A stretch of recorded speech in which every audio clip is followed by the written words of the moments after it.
way you discipline them? Okay. They see other kids getting away with stuff, so they think they can too. Okay, seeing that other kids are getting away with it, so if they can get away with it, I can too. Someone said something. Lack of consistency. Lack of consistency. Attention, needing attention. Neglect. Neglect. Right, they don't know how to let you know what their needs are.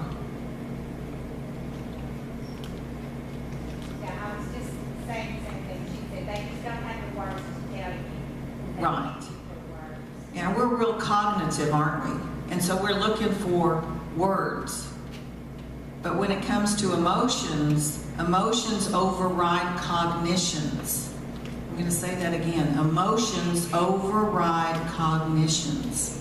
So if you're trying to get across to someone cognitively when they're in an emotionally distraught place, nothing's going to get in. Neurophysiologically, it just can't.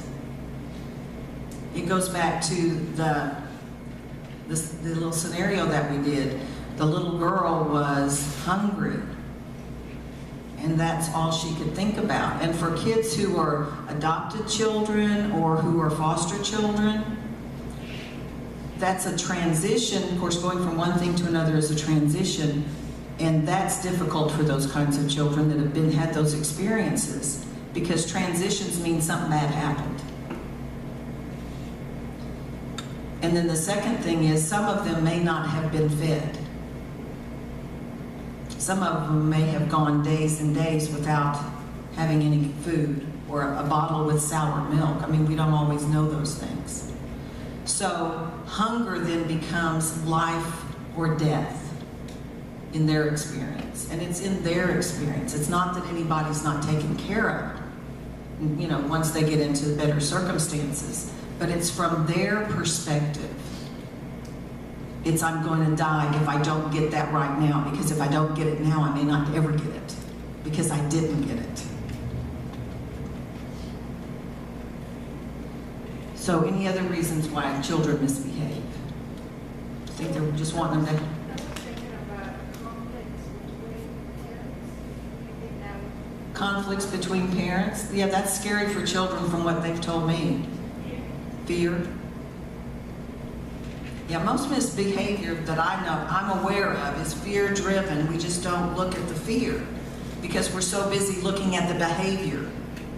We don't look at the behavior as a communication, like Carol was saying earlier, that the behavior is telling us something.